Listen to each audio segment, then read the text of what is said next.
ఏంది నా భార్య అది మెసేజ్ పెట్టుండదే, డ్యూటీ అయిపోయిందే కూరగాయలు తీసుకొని రండి. మన వాట్సాప్ లో చూసినా కానీ బ్లూ టిక్లు పడవు కాబట్టి చూడలేదని చెప్పేసి సరిపోతాది. ఏంటి ఇంకో మెసేజ్ కూడా పంపించుండదే, మీ ఫ్రెండ్ ఎవరు సుమిత్ర అంట, ఎలా ఉన్నారో అడిగినాను చెప్పమనింది. సుమిత్ర ఎవరా? చెప్పండి. ఎవరు మే సుమిత్ర? నంబర్ ఏమని ఇచ్చిందా?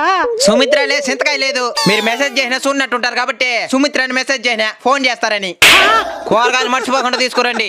ఆల్రెడీ మార్కెట్ లోనే ఉండా. అవునా? మా కొలి కోమలి కూరగాయలు కొనాలంటే కూడా వచ్చిన. కోమలి ఎవరా? ఎవరితో? ఎవడి? ఎక్కడ? నువ్వెక్కడా? కూరగాయల మార్కెట్ లో. కోమలిలా కొలిగిలే ఊరికే చెప్పిన. ఎడదిరి మార్కెట్కి వెళ్ళిపోయినావు కాబట్టి కూరగాయలు కొనుక్కొచ్చాయి. భయంగా ఉండదా? నాకేం భయమో, ఇక్కడ మా మా కొడుకు నరేష్ ఉన్నాడు కానీ వాడితో కూడా నడుచుకుంటూ వచ్చేస్తాం గాని. కొంపలు కుల్లరైపోయి మరకూడదా? ఎవడే నరేసా? నరేష్ లేదు, సురేష్ లేదు, ఊరికడ చెప్పినే. కూరగాయలు కొంటాను, మీరు మోసుకరండి.